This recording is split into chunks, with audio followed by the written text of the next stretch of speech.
So, a namaste to you, my friends. Just feeling the goodness of your hearts, this shared heart space that we get to create when we come together. And I kind of wanted to start, kind of went to where I might end, usually in a Dharma talk.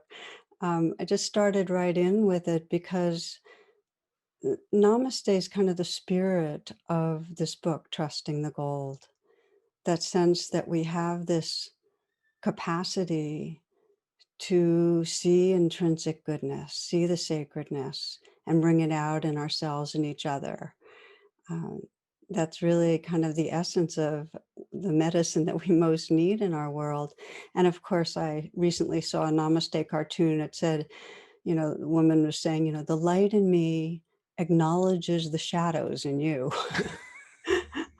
And, this is part of what we're exploring too, that there's seeing the gold and then there's all the conditioning that blocks it. So we're going to just look at this. And I wanted to also say right from the start, I hadn't intended to write this book. It kind of like came out of left field in a way. We had been collecting quotes and stories and so on. But then this theme of what's possible when we really start trusting goodness, when we look towards and trust it in ourselves and each other, what's possible, it just started becoming increasingly compelling. And as you know, and I feel like we probably share this, we're witnessing the most dangerous levels of mistrust in our society I've ever seen. It's with it, and it kind of brings so much violence with it. Today's New York Times, two of the leading editorials, one says, "Is there a way to dial down political hatred?" The other, "How to build trust." It's big.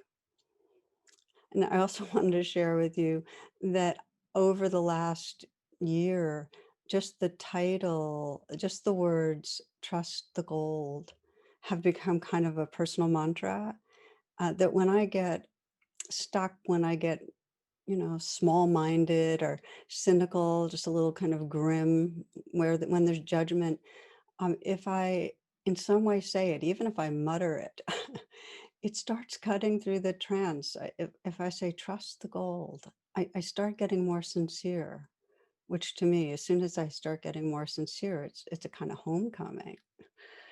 So, but I'm getting ahead of myself. I want to really begin with the organizing story of trusting the gold, which is one that's captured my attention over the years. And many of you I know are familiar. So, but I'll bring it in so we can use it as part of our reflections.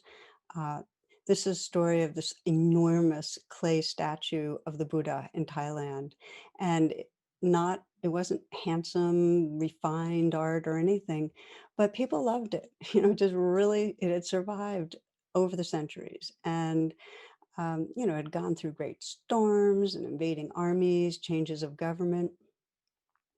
Well, in the 50s, I think it was 1956 or something like that, there was a really big drought, and the statue began to show cracks. And one of the cracks was pretty big, so a monk shined his pen flashlight in, and what gleamed out was the light of gold. And so they took off what turned out to be just coverings, and it was the most luminous, solid gold statue of the Buddha in Southeast Asia. People come from all over now to see it. Many of my friends have visited. I haven't been there. But here's what's most interesting to me, that the monks believe that this work of art had been covered over with plaster and clay to protect it through difficult periods of unrest and actually of attacking armies, so they wouldn't destroy it or steal it. And in a similar way, we humans cover over our innate purity to protect us in difficult times. We do it so much that we actually forget the gold. We get identified with the coverings, with the egoic strategies we all have to protect ourselves and to enhance ourselves and so on.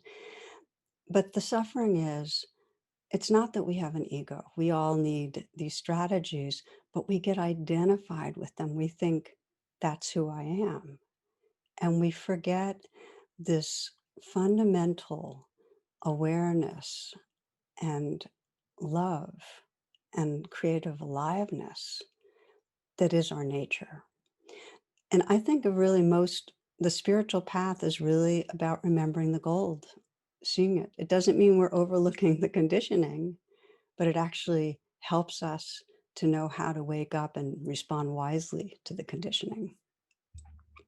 But here's the thing, suffering would not be suffering if it weren't really tenacious, if it weren't really strong. And so we very deeply can experience ourselves and our world as something's wrong. We can really be caught in the coverings. And for years, I've been talking. This is probably 5 decades now plus about what I call the trance of unworthiness. That's the forgetting of the gold. It's just the basic beliefs that in some way I'm falling short, I'm not lovable, I'm flawed. It's the basic mistrust. And so we get, like, in contrast to the golden Buddha story that says, well, our essence is the gold. You can sense the creation story of the West, which basically says you're fundamentally flawed, you're out of the garden, be gone. So, and one of my favorite little related stories is of this new monk who enters the monastery and he's helping the other monks copy the old canons and laws of the church by hand. But he notices that all the monks are copying from copies and realizes, wow, that's not the original manuscript. So the new monk went to talk to the abbot and pointed out if somebody made an error, just keep on being repeated. It's like telephone. So the abbot said, we've been copying from copies for centuries, but you make a good point. So he went down to the dark caves under the monastery where the original manuscript had been locked in a vault. It hadn't been opened for years. Hours go by. Nobody sees the old abbot. So finally, the young monk gets worried. He goes downstairs to look for him, and he finds the old abbot, banging his head against the wall and crying uncontrollably. The young man says, Father, Father, what's wrong? And in a choking voice, the old abbot says, the word was celebrate. Uh, I hope you get it. Anyway, so this is the trance of deep unworthiness, not trusting our goodness, just the self mistrust. It's very deep in our cultural psyche, and what it does when we don't trust ourselves. And you can look. I'm going to invite you to check in your own life. We're going to do some practices, but if we don't trust ourselves, we're not going to trust others love us. We're not going to be able to be intimate, really, with others. It stops us from being creative or spontaneous because we're so worried about making mistakes. It stops us from enjoying our moments. So I've shared about this a lot. I've shared my own personal struggles with it. I wouldn't have written radical acceptance if it weren't for my radical non-acceptance of myself. I've just really talked about it a lot, how, in my 20s, I was early 20s, just hated my body, thought I was failing in all my relationships, was always trying to improve myself in some way, the harshest inner judge. And so that kind of gave rise to a very deep yearning to be at peace with myself, to trust the goodness. When I wrote Radical Acceptance, I went on book tour, and one place I went to, they had a big poster with a picture of me showing that I was coming to do this workshop, and the caption at the bottom of the poster picture of me was, "Something is wrong with me." And it's like, it was a strange way to be welcomed into a new place for teaching, but it's been almost 5 decades or so, and I can see, this is kind of when I want to land up. I can see in myself, and I can see in many of my friends who have been practicing as long or longer. Well, the bad news first, that the conditioning's still there. There's still a tendency, or I can regularly catch thoughts or feelings of falling short, not enough, something's wrong. But there's much less lag time. And I think of I feel like that's really a sign of this is the path. There's less lag time from seeing, oh, that's what's going on, and reconnecting with a larger sense of who we really are, uh, with that awareness and love.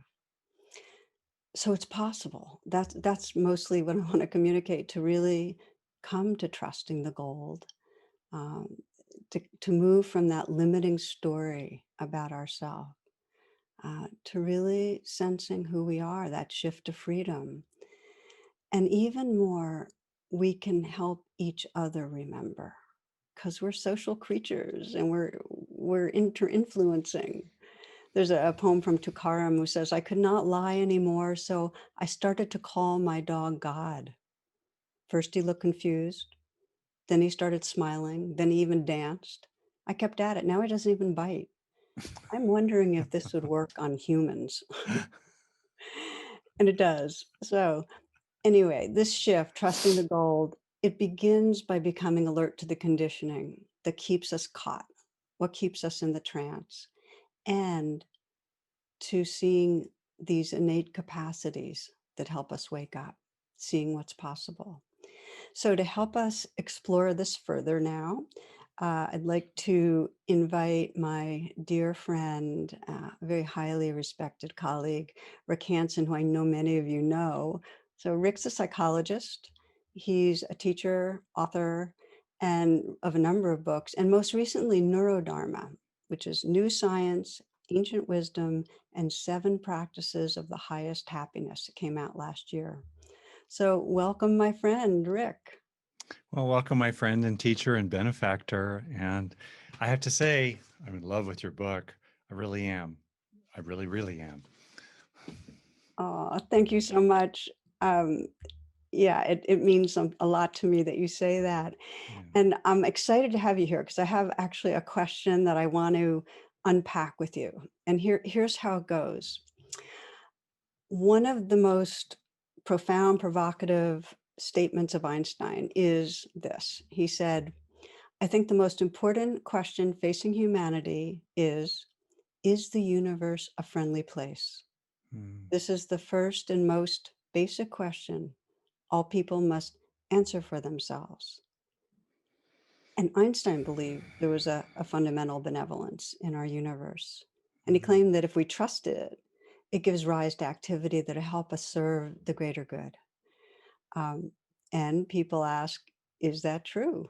Is there a fundamental benevolence? So I kind of wanted to ask you how that resonates for you, and what we can look to in our evolution that might shed light on that question. Well, Einstein is a tough act to follow. You're a tough act to follow too, but I'll take a crack at it. Uh, the universe is a friendly place, and there are two parts to that.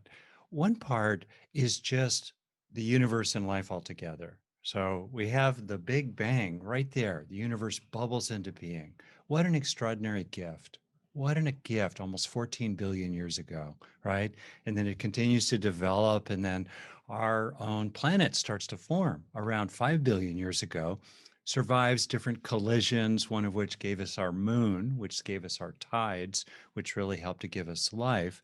And you have that. And then we have life emerging around 3.5 billion years ago, moving into all these little sectors, growing and developing like a mighty river.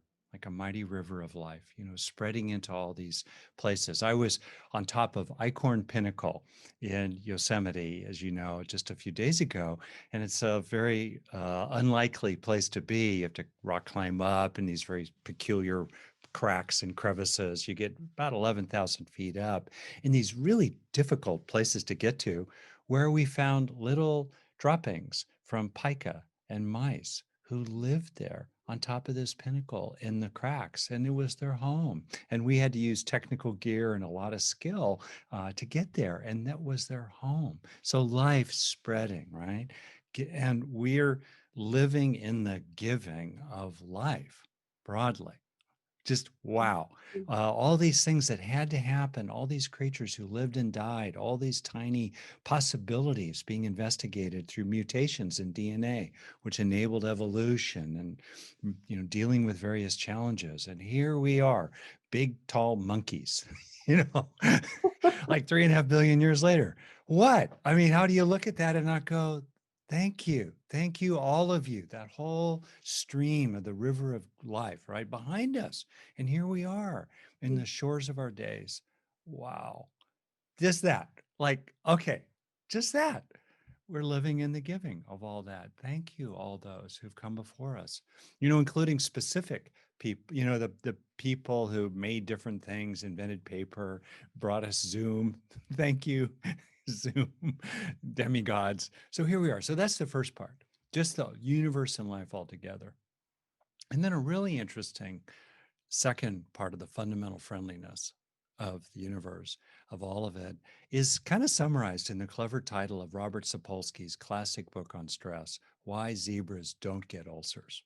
And the, the basic idea is that as life evolved over, millions of years, and our nervous system evolved over 600 million years as we kind of progressed from little jellyfish-like creatures with a nervous system through, lizards, mice, monkeys, and us, as it were.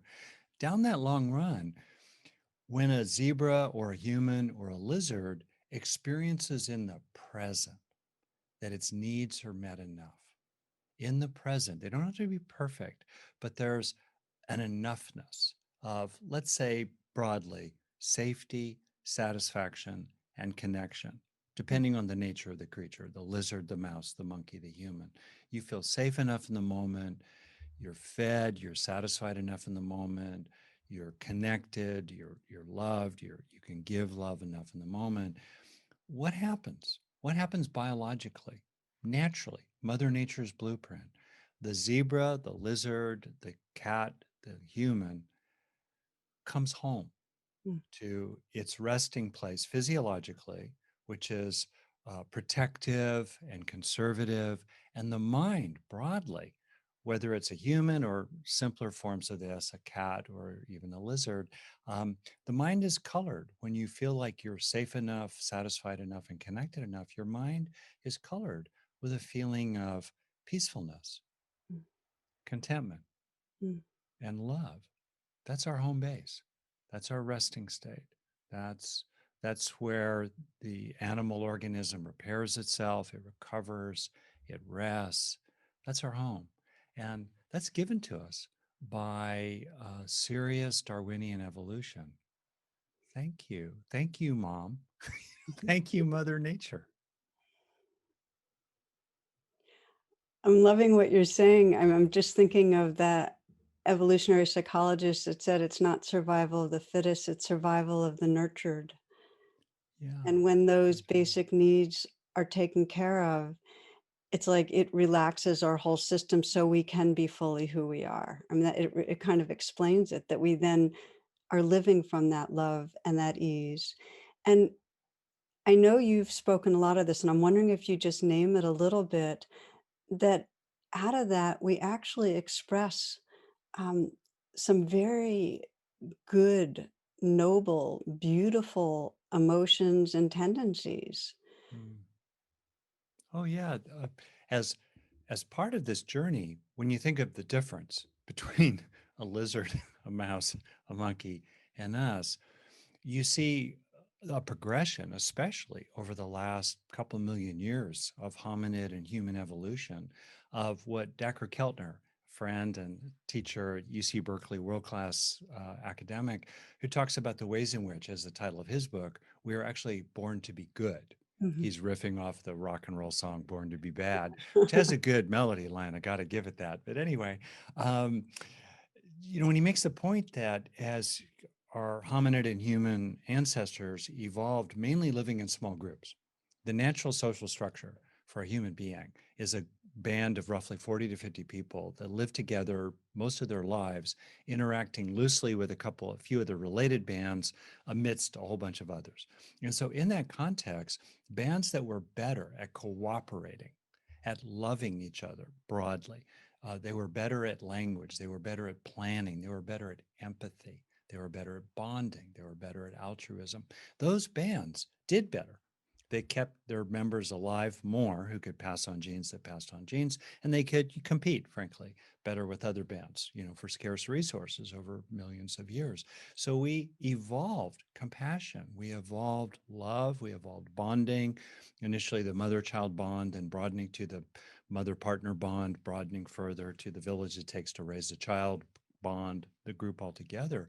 So compassion and lovingness and related skills of empathy and being able to imagine what it's like in the other, to receive the being behind the eyes, to Mm, namaste, to mm, namaste, to verb, to namaste, mm, is an evolved capacity that we have that helped our ancestors survive in the Serengeti plains in the Stone Age through multiple ice ages. So it's not just, in addition to the ways that these very heartfelt, warm-hearted capabilities are endearing and sweet and help us feel good and generate Hallmark cards and, you know, make clever jokes about celibate or celebrate, right, that. In addition to that, it's absolutely necessary for survival, including in the difficult, challenging times that you've alluded to earlier. Um, we must, as the founding fathers apparently said at the signing of the Declaration of Independence, gentlemen, we must all hang together or we shall hang separately.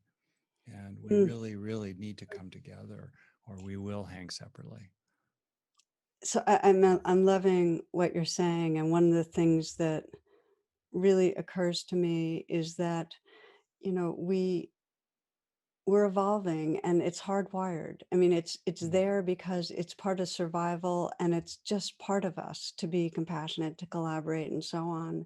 In fact, when we're compassionate, we get those really good feelings. There's actually a reward biochemistry that floods us.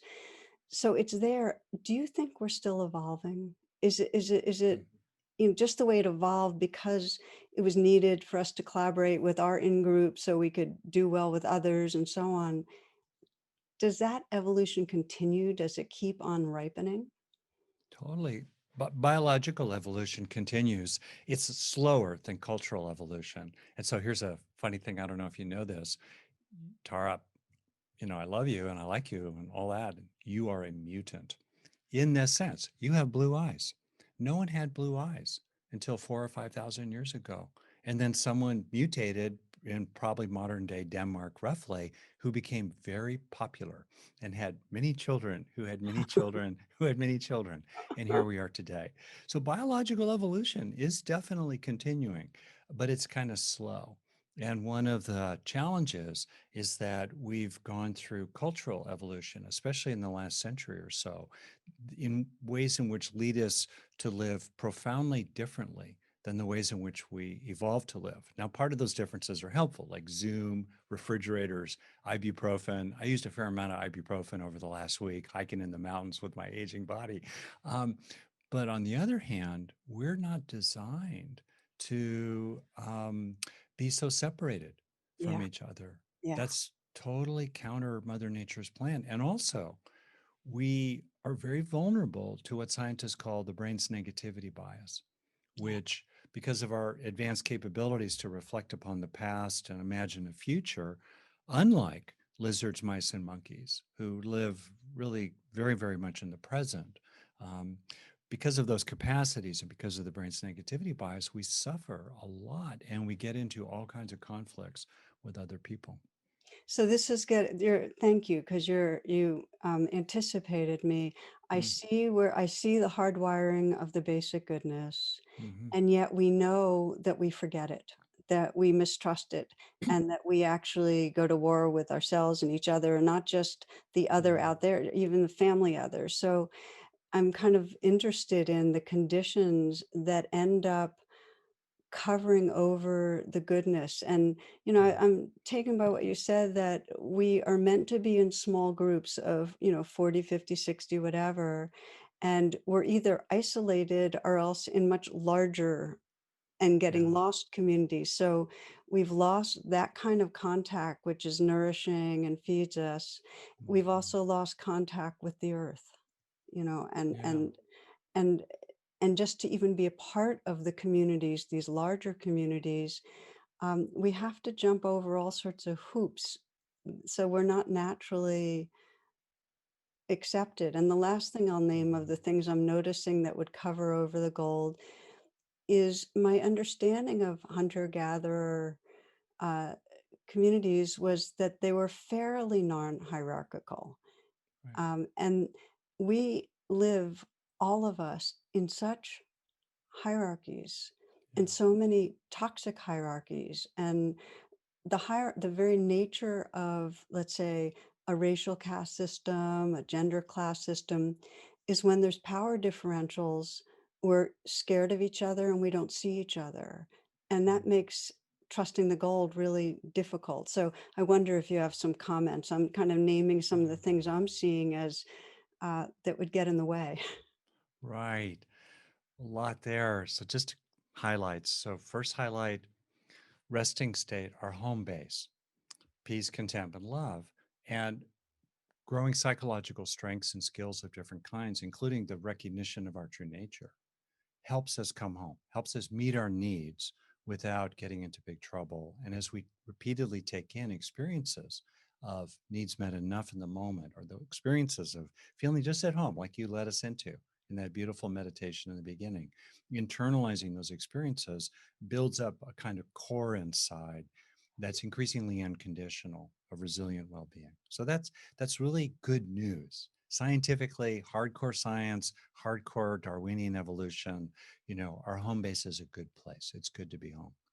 Second point is, why don't zebras get ulcers? We are evolved as well to leave what I call the green zone. The green zone, that's our resting state, that's our home base, for brief bursts of red zone stress. The zebras are hanging out, they're eating, they're cool, they're fine, they're rubbing up against each other, they're in the green zone. Kawoosh, the lions attack. Ah! The zebras rush about, and then, as Sapolsky says, most episodes of stress in the wild end quickly, one way or another, Yeah. right? And then it settles down again. So we're designed to go into brief spikes of red zone stress to cope, to deal. Okay, fine. And then return and stay in our baseline, long periods of green zone. But we humans, and including in our modern life, are living in the pink zone, if not the red zone in many cases, a lot more than we really ought to. And that's not good for us. And one of the results of having a brain that's like Velcro for bad experiences, but Teflon for good ones, because that helped our ancestors learn from red zone experiences, is that we learn much more from, we're much more impacted by negative experiences than beneficial, useful, let's say positive ones. And that's something to really take into account. Deal with the bad, turn to the good, take in the good. To me, that really summarizes a Mm. whole lot of wisdom. We got to deal with the bad for sure, for sure, for sure. But it's not all that's true. And that's one thing that your beautiful book makes clear. It's not all clay. There's gold in there, right? Okay, that part.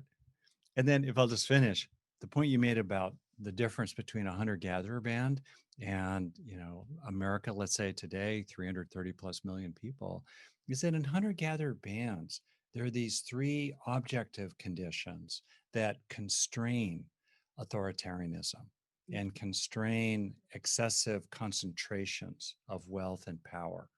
All right. Those three conditions are essentially common truth, common welfare, and common justice. Common truth, in a band of 40 people, you live together, you see what's really going on.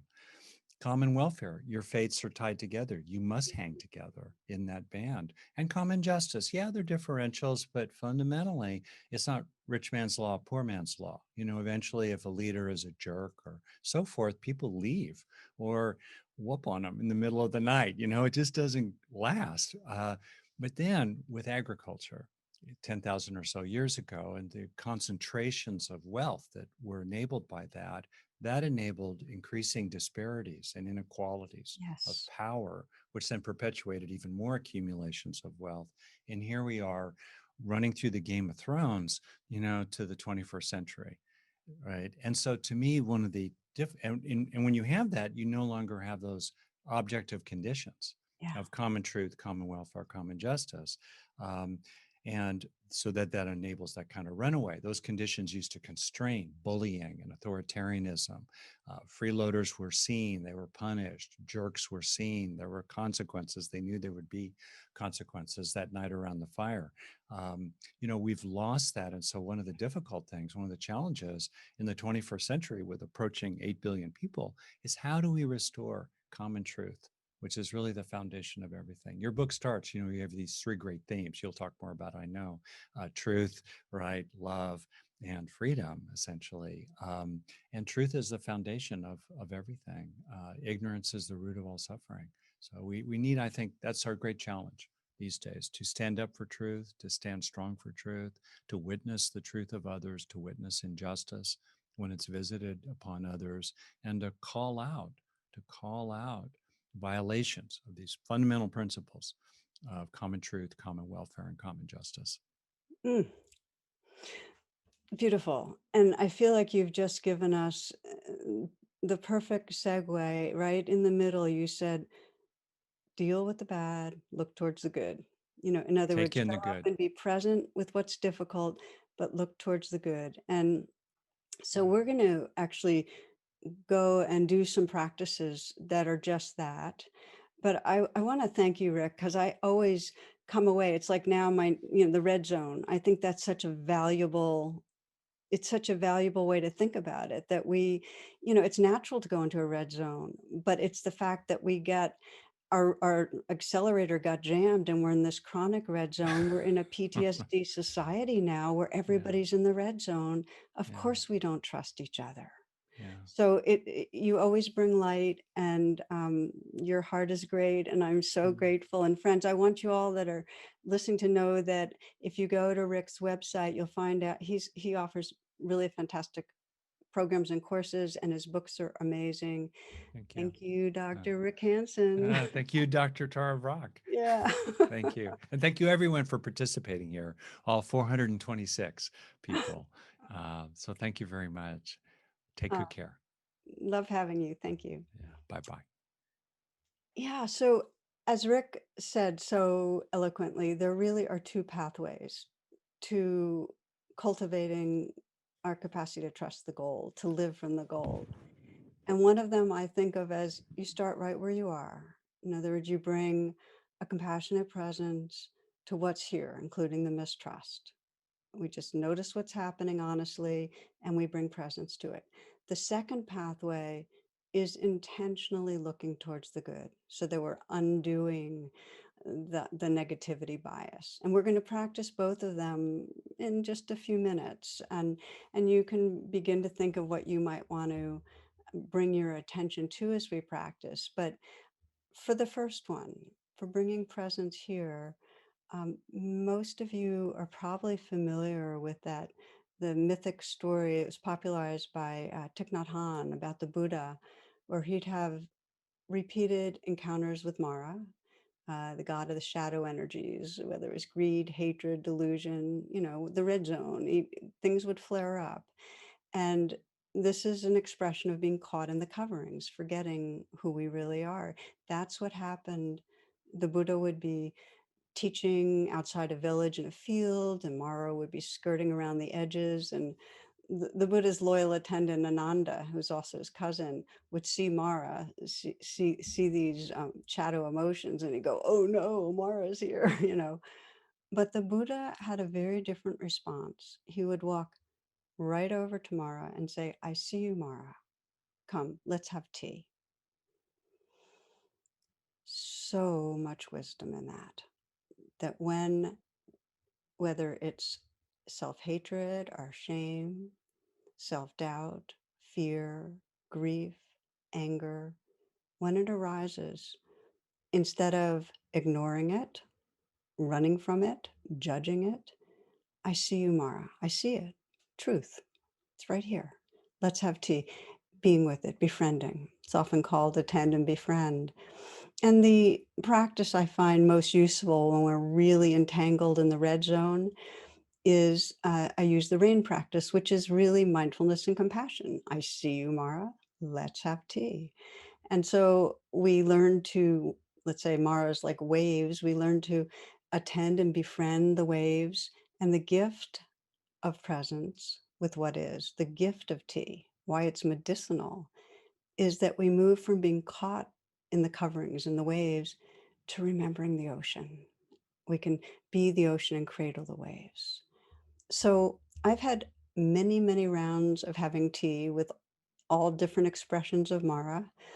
And a lot of them were encounters with the trance of unworthiness. One of them that I'll share with you was when I was in my early 50s. I was kind of in a downward spiral, struggling with illness.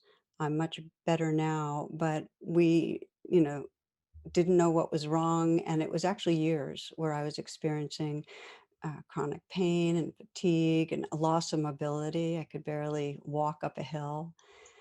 So during that time, along with the discomfort, emotionally, Mara was really active. I get depressed, discouraged, irritated, anxious, just the whole array. And the deepest pain was a kind of self mistrust or down on myself that, I couldn't believe how I was handling things. I didn't feel like I was being spiritual. So I did rain a number of times, and the R of rain, recognize. I would notice, okay, I'm really grim. I'm really down. Recognize. The I of rain. I'm sorry, the A of rain's allow. Just let that all be there. That's I see you, Mara.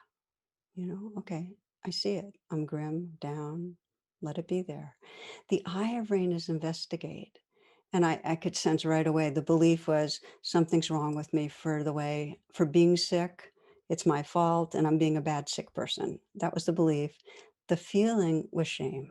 It's just a sense of shame and fear that, my life wasn't going to work out. When I could investigate and feel that in my body, that sinking feeling, it was an ouch, it was like, that's suffering. When I could sense that with investigating, and how often I had been there, that I had made myself wrong. We call it the second arrow. You feel bad, I am bad. That's the second hour of the judgment. How many rounds I had kept myself in the trance of unworthiness. That was the ouch of investigating. And then I started nurturing because I started feeling tender towards myself. And often I'll just put my hand on my heart as I'm doing now and send some message of kindness. And in this case, trust your goodness. Just trust, trust. That's rain. But the essence of transformation comes in what I call after the rain, where you don't just move on, you just sense the presence that's come up. And for me, it's a kind of a space of compassionate presence. That's the gold. It's after we have said, I see you, Mara, let's have tea. And then we sense who we are. We realize, oh, I'm no longer stuck. I'm no longer plagued. I'm no longer the self that's angry or failing. It's this compassionate space of presence. That's what I am. Every time we do rain and then slow down after the rain and sense that, we trust the gold more deeply. But what's important, and the reason I'm mentioning this, is if we glance over that, then that familiarity doesn't build so much. And as Rick Hansen teaches really, really cleanly and clearly, we need to install the good. We need to really remember it for us to have access to it and trust it. So stay with after the rain because rain, it dissolves the opaqueness of the covering. In other words, my ego was still there, but it wasn't as solid and I wasn't as identified, and the gold could shine through. So let's practice having tea with Mara. We're just going to these are going to be short practices. I'd like to give you tastes and hope you spend more time with it. And I know many of you already do these practices, but hopefully this will give you some new, fresh angles. So if you've been sitting really still, you might just shift your posture around a little and make sure you're comfortable. Take some moments to find the position that works for you, and and come into stillness when you're ready. Let the attention go inward.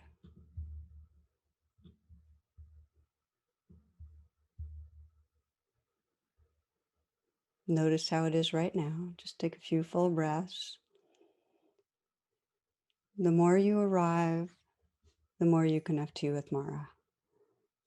So just with some sincerity, sense what it's like to be right here, breathing, feeling this breathing body. You might even mentally whisper here, here, and maybe even let go a little if there's areas of tightness or tension.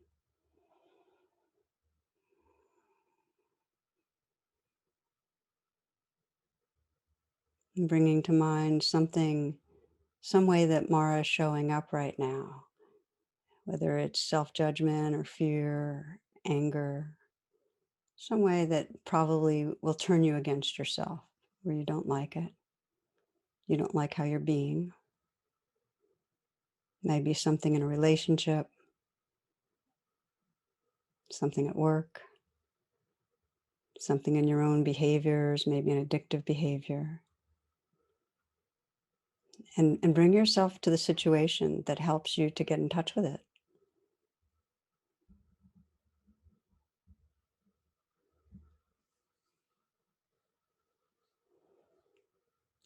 And go right to the place you feel most triggered.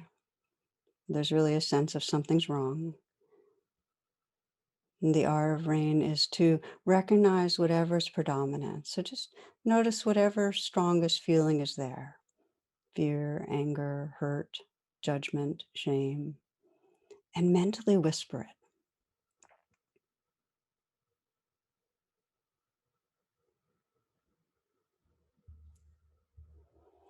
The allow, it's like saying, okay, this belongs for right now. It's a wave in the ocean. Let it be there.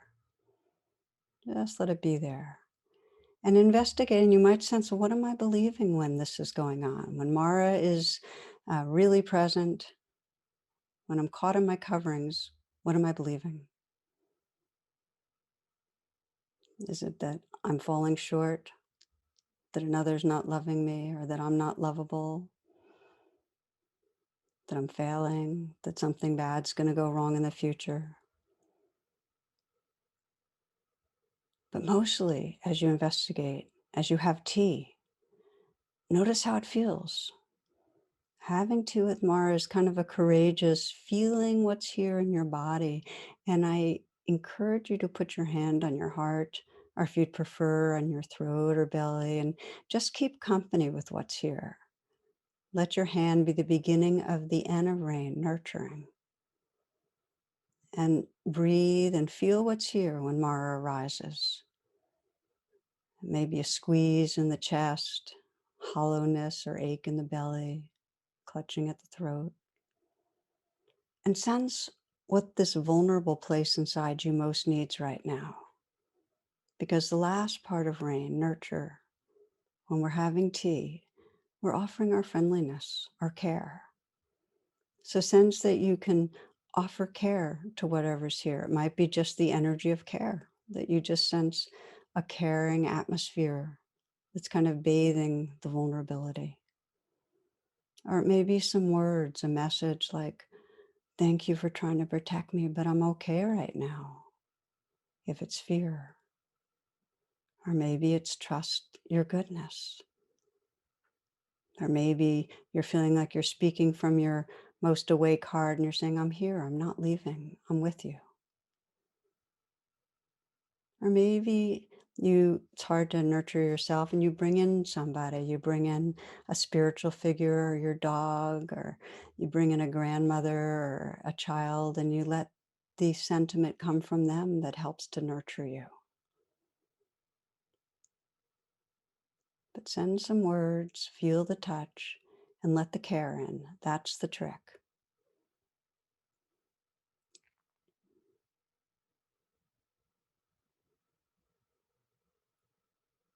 Rumi says, don't turn away. Keep your gaze on the wounded place. That's where the light enters you.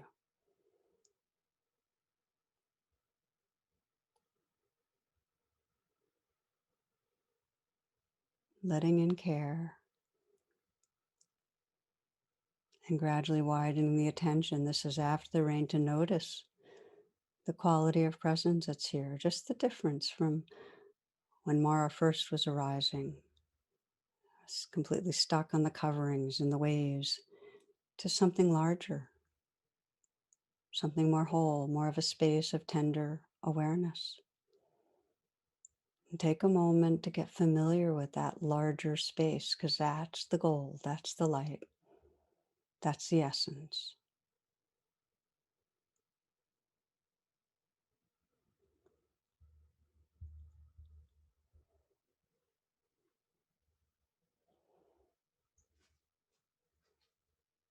Now, this practice is going to move into part two, looking towards the goal. But if you'd like to take a few breaths, if you want to open your eyes just for a few moments between this and the next part, please feel free. Because we talked about, Rick spoke of the negativity bias. And, when we're in trance, the sign of it is we really forget that the source of the gold is inside us. We might even have the idea in us. We might say, oh, yes, God and the divine lives in everyone. But in those moments when we're caught, and you know how it is, it just doesn't feel that way, right? It's like it's maybe within others. And I'm thinking, or it's outside somewhere. I'm thinking of that young girl in the art class that she was completely immersed in her drawing, and the teacher standing behind her saying, well, what are you drawing? And she says, I'm drawing God. And the teacher kind of chuckles and says, well, nobody knows what God looks like. And without skipping a beat, without even looking up, she says, they will in a moment. And it's like that, we forget that we really know. We know that experience. But when we're in the ego story, the divine seems outside. So we need some active, intentional practices to cut through the trance, to cut through that negativity bias and start really seeing, oh, this is the gold. It's like when Rick started talking, he just started speaking of his gratitude for life's generosity. He was looking towards the gold. And as he did, you could feel it created a buoyancy. They work. It works to look towards the gold. Why? Because the gold is here. It's just forgotten. It's like the sun shining, and of course, clouds come, but the sun's still there. So we're going to do a heart practice that is looking towards the gold. And we're going to emphasize what people often miss when they do a practice like loving kindness, where we, maybe start and sense our own goodness. What people miss, and the reason it doesn't turn into from a state maybe of feeling good to a trait of trusting goodness, is not staying with the positive experience long enough. We need to install it. So you'll sense that piece in this. So again, if you want to shift around a little bit, and then we're going to go right into this next practice.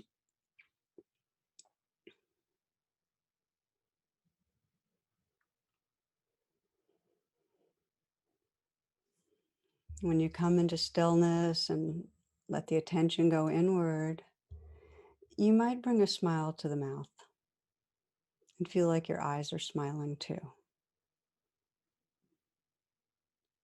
So you're looking right towards the goodness. You're actually allowing your body to assume a facial expression that puts you in touch with goodness, with our resting and natural state. And you might breathe into your heart and sense the curve of a smile spreading through your heart, not to cover over, but to create space for anything that's here. So the eyes are smiling, the mouth, and the heart.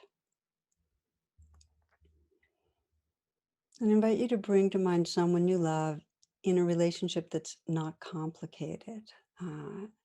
Take some moments to sense, where it may be a child, a grandparent, could be your dog, friend, just someone you really love and appreciate, you feel loving connection with. All relationships may have a little complication because we've got complicated inner lives, but minimal. And whoever you bring to mind, bring them close in and take some moments to reflect on what you appreciate. You might just recall their humor, what it's like when they have a twinkle in their eye or when they're happy, their intelligence, their kindness.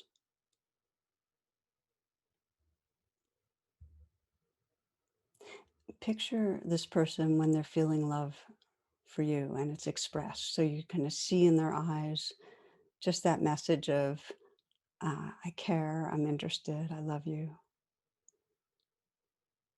And just be aware of their essence as good and wakeful and caring. And mentally whisper their name, or you can do it out loud if you'd like. Whisper their name and the words, thank you.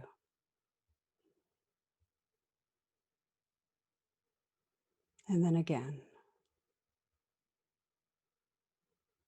And to let it get even more sincere once again.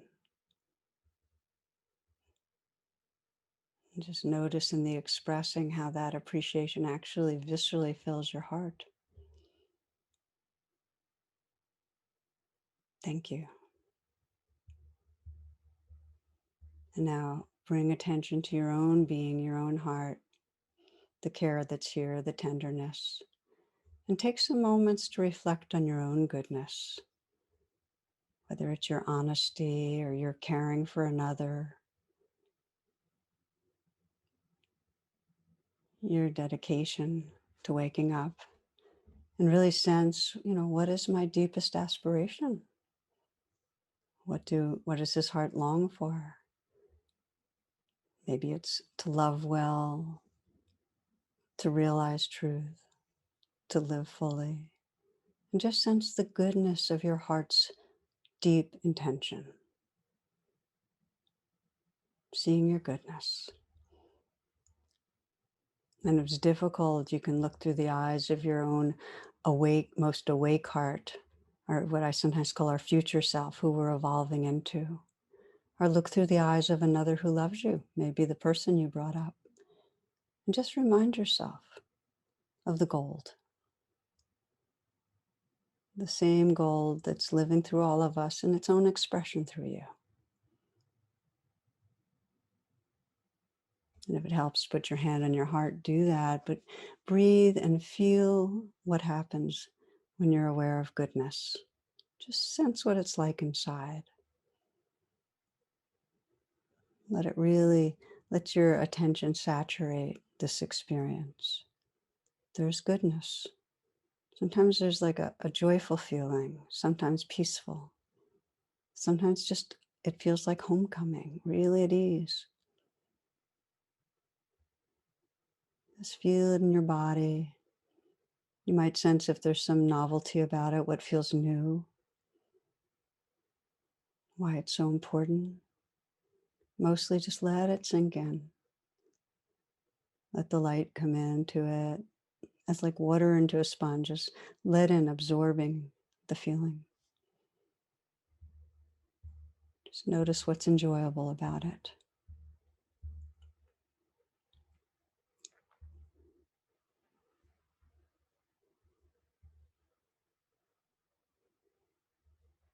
And sense what you want to remember.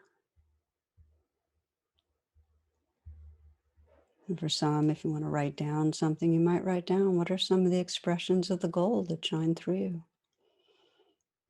And taking a few full breaths, opening your eyes.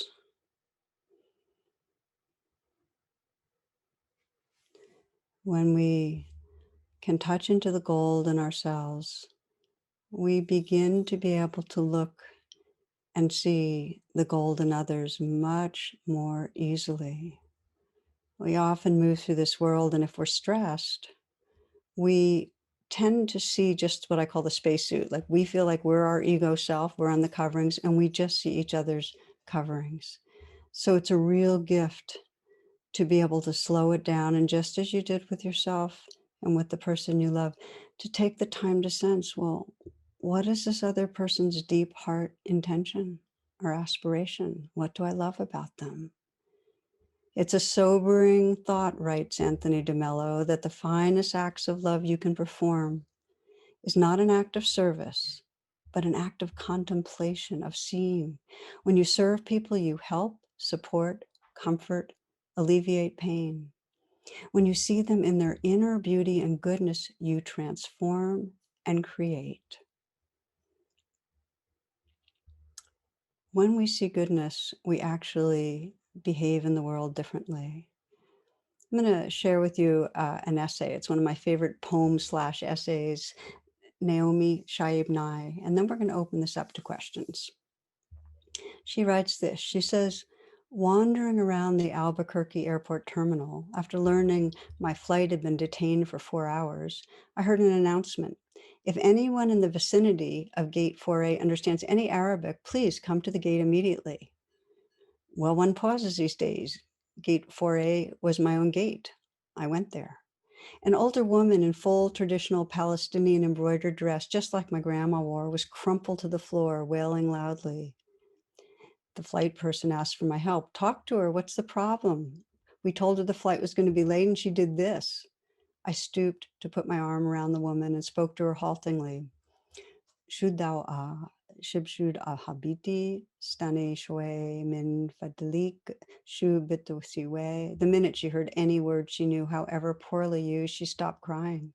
She thought the flight had been canceled entirely. She needed to be in El Paso for major medical treatment the next day. I said, you're fine. You'll get there. Who's picking you up? Let's call him. We called her son and I spoke with him in English. I told him I would stay with his mother until we got on the plane and would ride next to her, Southwest. She talked to him. Then we called her other sons just for fun. Then we called my dad, and he and she spoke for a while in Arabic and found out, of course, they had 10 shared friends. Then I thought, just for the heck of it, why not call some Palestinian poets I know and let them chat with her? This all took up about 2 hours. She was laughing a lot by then, telling about her life, patting my knee, answering questions. She had pulled a sack of homemade mamoul cookies, little powdered, sugary, crumbly mounds stuffed with dates and nuts, out of her bag, and was offering them to all of us at the gate. To my amazement, no one declined. It was like a sacrament. The traveler from Argentina, the one from California, from Laredo, we were all covered with the same powdered sugar and smiling. There's no better cookie. And then the airline broke out free beverages from huge coolers, and two little girls from our flight ran around serving us all apple juice, and they were covered with powdered sugar too.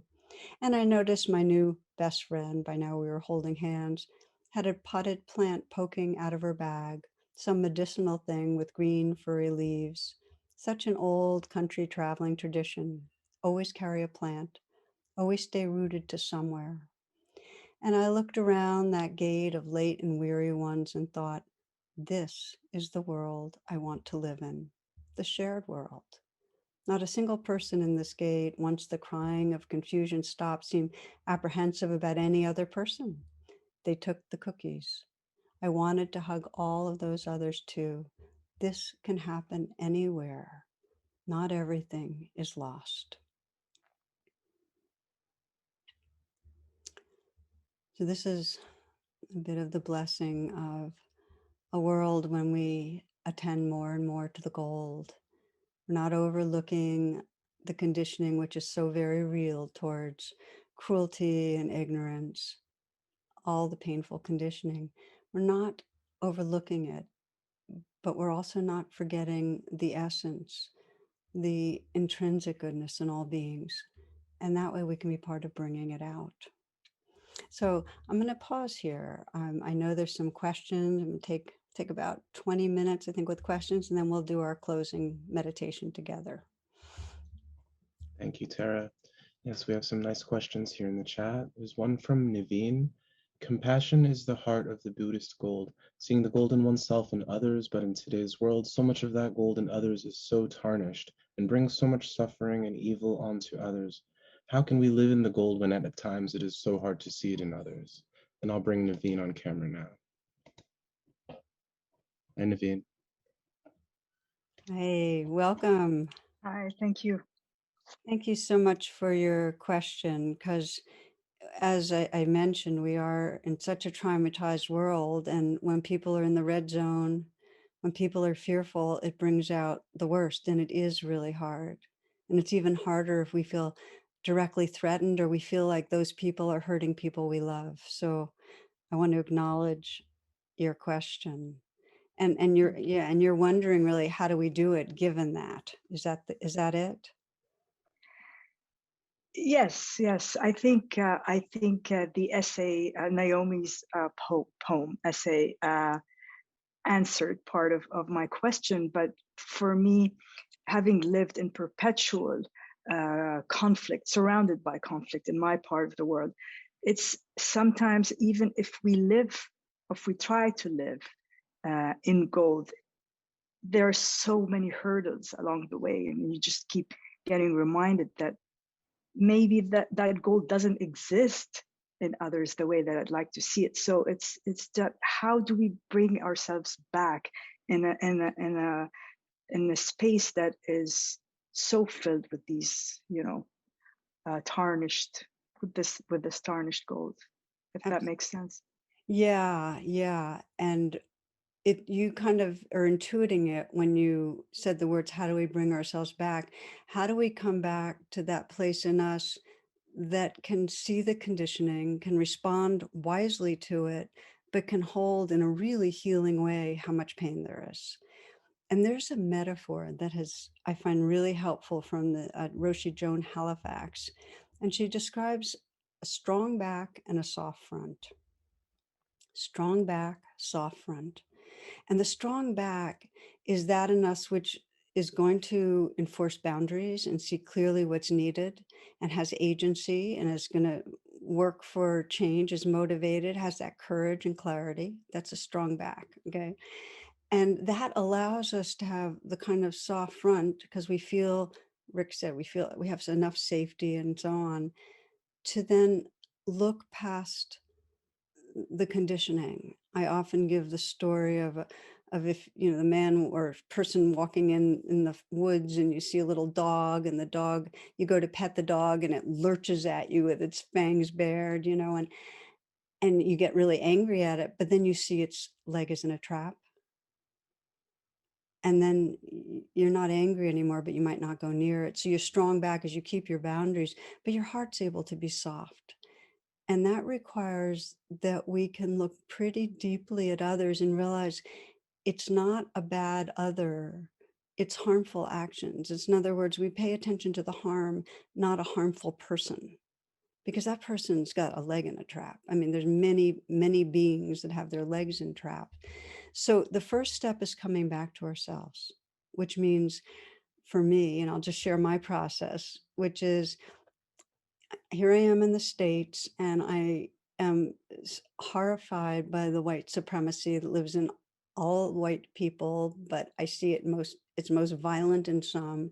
And when I see it playing out, I get really angry at the actors and, the tarnished gold of the actors, just the way you're describing. And because racism is so ugly. And so I get really angry. So what I have to do is what I call a U-turn, is come back and say, okay, feel the anger. And I literally put, this is me having tea with Mara inside myself. And under the anger, I will sense how much fear I have.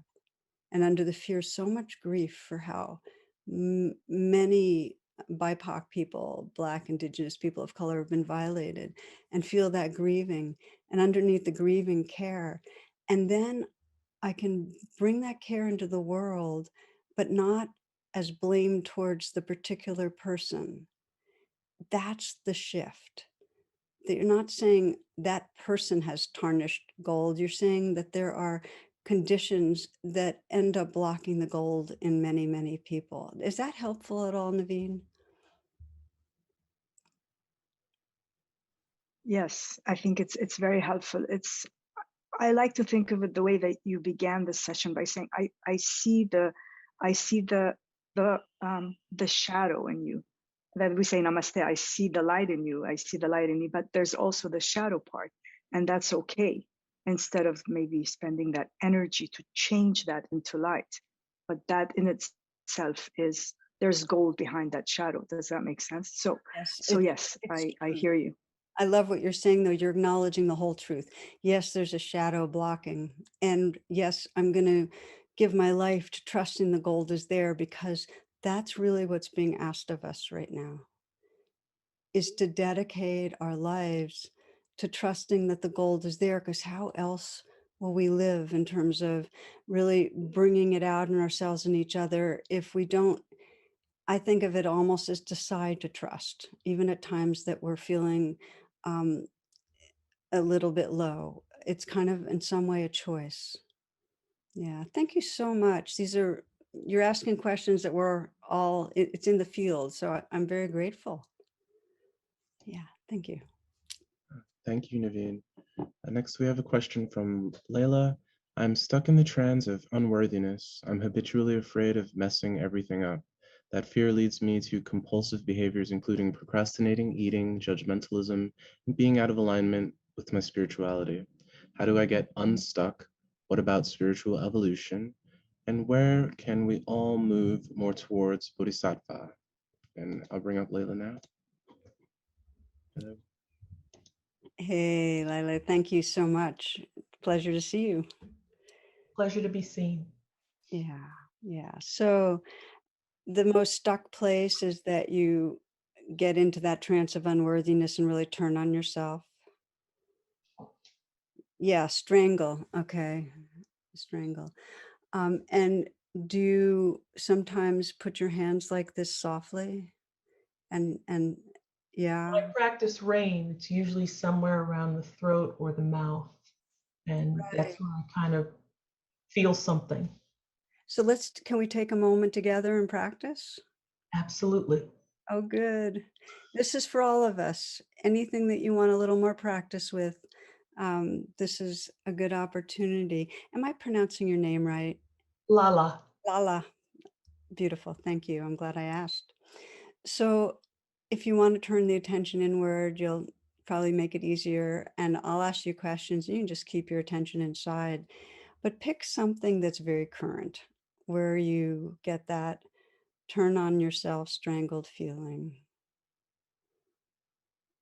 You've got something in mind, and you might actually go slow through the steps, like literally name it in your mind, and allow it, and see how true the allowing can be, Lala, for right now.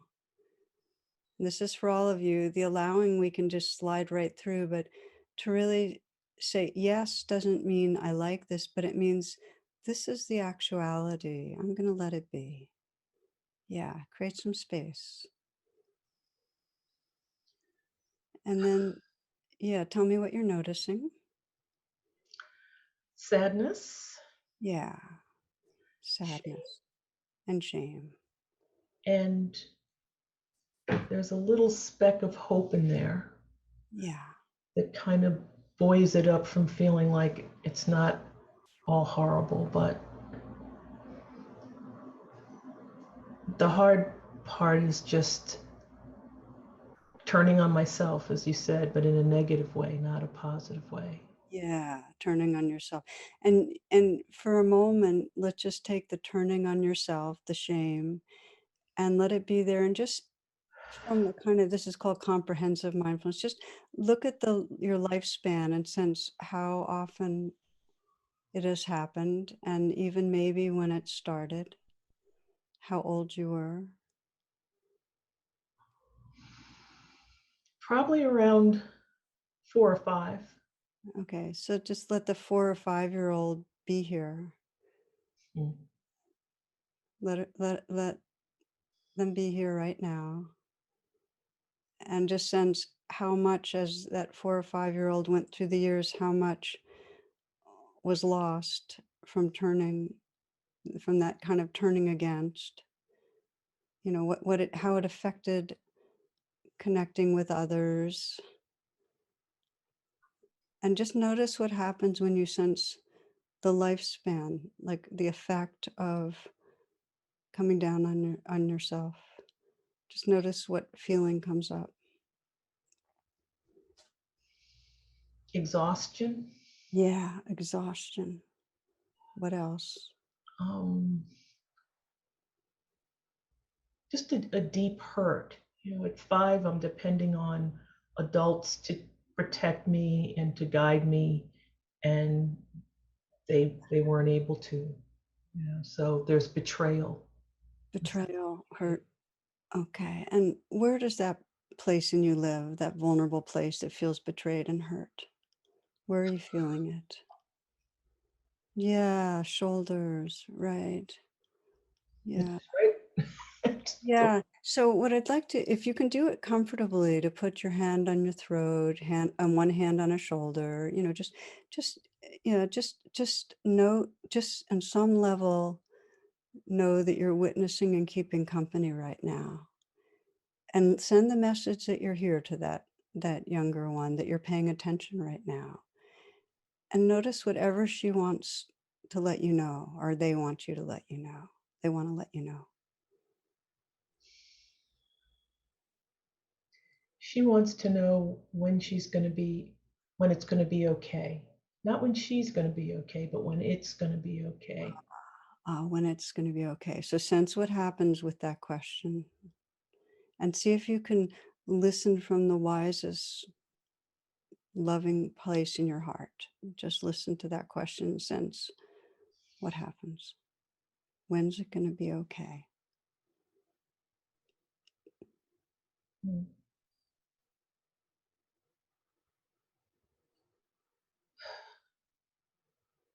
In truth,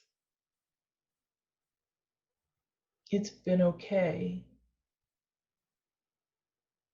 almost all along. It was just I had no way to communicate that to her. Okay. So let's slow it down because that truth is important and stay, make sure you're comfortable. I don't want you to be uncomfortable. Just Yeah. Yeah. So sense that you had no way to communicate that. And so she's lived these years really thinking something was wrong. And I'm wondering just to listen in and sense what would she need to hear or feel from you right this moment that might just begin to soften that hardened belief. What would most help just in this moment?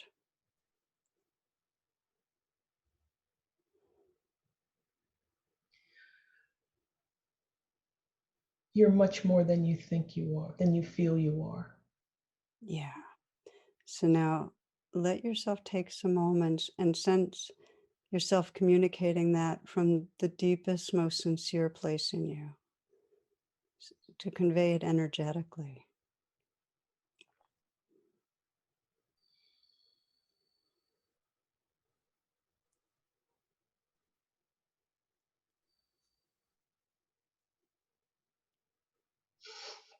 Yeah. Really with that care. That's, yeah.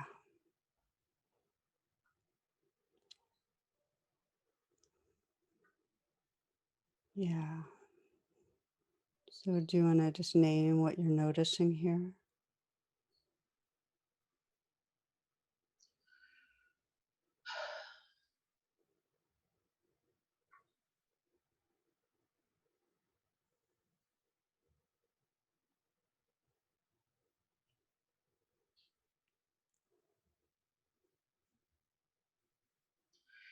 There's just so much to that 5-year-old that was light and Mm, spontaneous, and it just all got tamped down. yeah. Yeah. And she's so much more than what she feels. Yeah. You can sense right now that light that shines through her that got tamped down.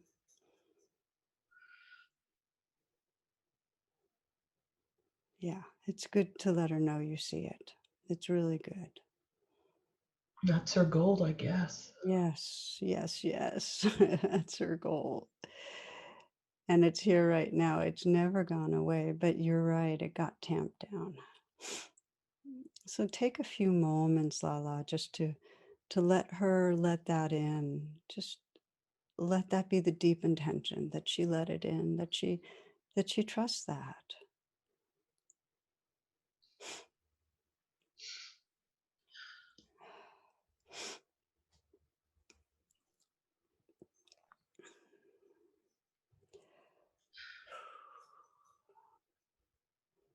And just sense what you want to remember as you go forward, ways of being with her, what you want to remind her of, whatever you think will be helpful. Affirmations. Yeah.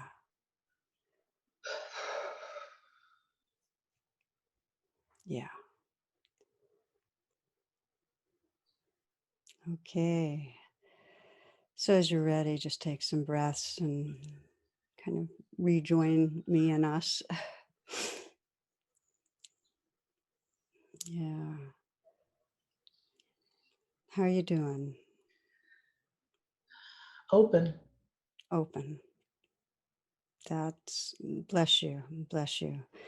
Um, well, I want to thank you. I think it takes a huge amount of honesty and courage to just let yourself be real.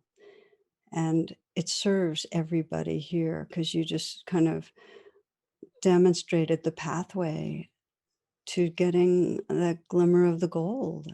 That's just what it takes many rounds, but you just walk through it. So thank you. Thank you. Yeah. Well, it's an honor, dear. Yeah. Blessings. I think what we just did is something that was really for all of us. And I'd like to have everybody have the opportunity to do just a simple closing practice. And, because we've really been exploring how do we realize the gold in us? How do we see it in others? The most powerful gift we can give when we start sensing the gold inside us is to mirror it, to let other people know. And that really is the gift. Uh, One person I have huge inspiration from is Rachel Raymond, who's a physician and teacher and writer and wise woman. And she describes when she was a child how her grandfather, who was a rabbi, called her Neshama, which means little beloved soul. He saw the gold in her. But he died when she was pretty young, and she was afraid that without her grandfather to remind her that God would forget her and God would not see her. But she found that once you're blessed, when somebody's mirrored the gold, you're really forever blessed in a way. Well, when she was older, when her mother was really old, um, she told her mother about her grandfather's blessings. And her mother looked at her sadly and she said, Rachel, I've blessed you every day of your life, but I never had the wisdom to do it out loud. When I think of that, it really, it seems like it's such a deep truth in our world right now is we forget that everybody we meet is struggling hard. We forget that we all get in that trance and get caught in the coverings. We need to remind each other. So this is the closing meditation. It's kind of it has to do with that, to love someone, as Arne Garborg says, to love someone is to learn the song in their heart and sing it to them when they have forgotten. Okay, so final meditation, friends. Again, because you've been in one place for a while now, just feel whatever needs for adjusting how you're sitting, or if you want to be lying down, whatever, please do.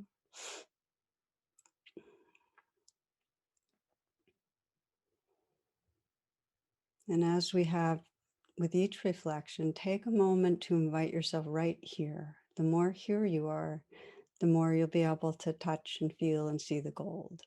So feel your breath.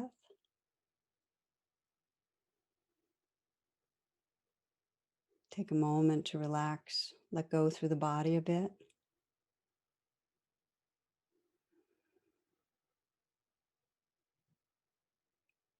And as a kind of intimate witness, just notice what's it like inside right now. Real honest. Just notice how it is. Maybe you're feeling open and tender. Maybe you're feeling anxious. Maybe you're feeling down on yourself. Maybe you're feeling restless. Maybe you're feeling peaceful. Whatever it is, the first place is to just honestly notice how it is. And take a moment in whatever way works for you. For many, it's putting their hand on their heart to offer some blessing, to offer some wish to yourself, whatever resonates in this moment.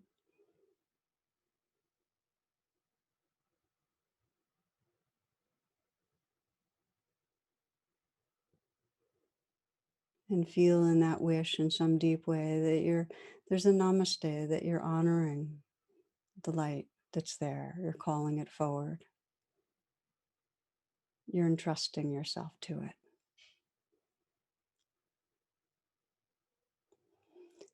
And then bring to mind a loved one, someone that you care about. This can be complicated or not complicated, whatever draws you.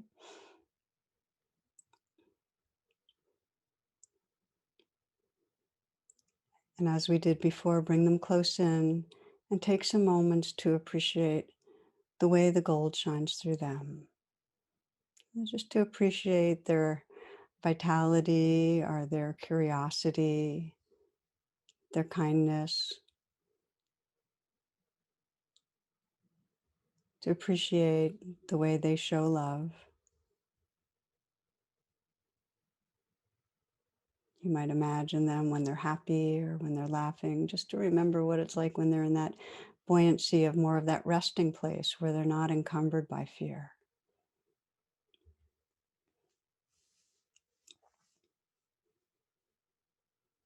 Notice what you care about, what you appreciate, and imagine being with them and with words or touch, letting them know what you're appreciating. Actually, to communicate it, I meant to say with words, but you can also add touch if that's an intimate person. Let them know. Just imagine letting them know what you love.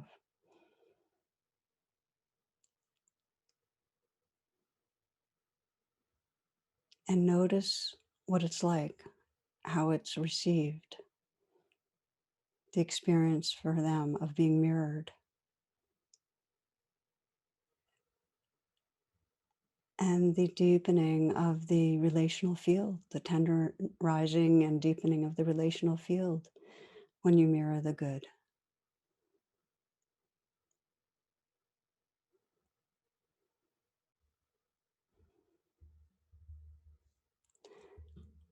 For this next part of this meditation, if you're not already, please come to gallery view. And one of the nice things about doing loving kindness practices with Zoom is you can look at other people and they'll have no idea you're looking at them. So it feels a little bit less self-conscious, if you know what I mean. So just look at other people and just kind of sense behind those eyes, the consciousness, the sentience.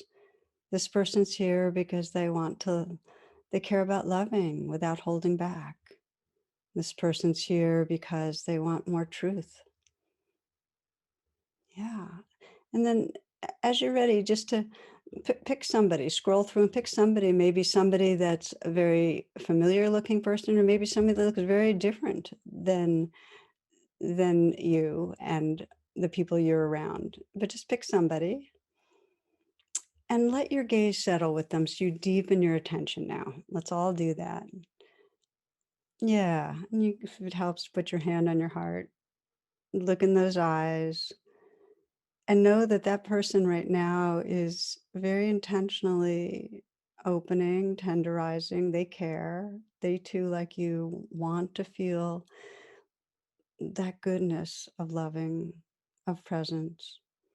And see the goodness in them and feel like your way you're looking at them, you're letting them know.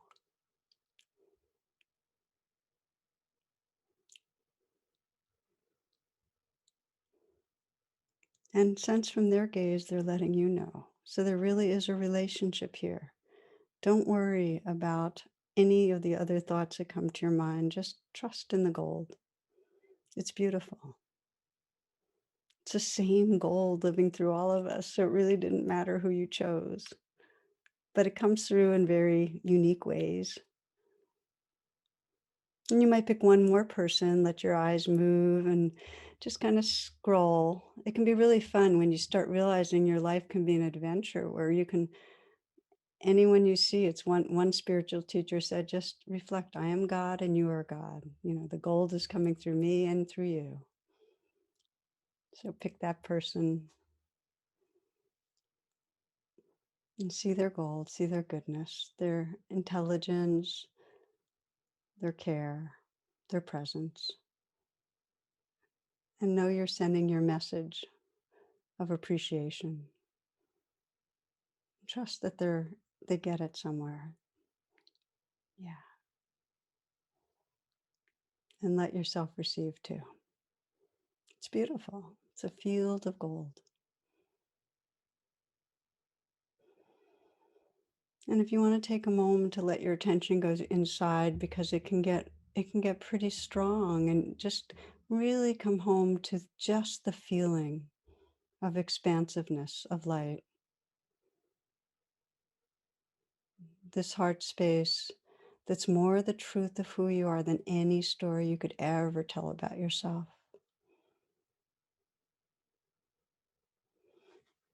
Just imagine a world where we can move through and recognize the light in each other, truly say namaste. Life is this simple. We are living in a world that is absolutely transparent, and the divine is shining through it all the time. This is not just a nice story or fable, it is true. May all beings everywhere wake up to recognize the loving awareness in their being, the gold. May all beings everywhere live from the gold, see it in each other. May all beings everywhere touch great and natural peace. May there be peace on earth. May there be loving connectedness everywhere. May there be justice. May there be well-being. May all beings everywhere be free.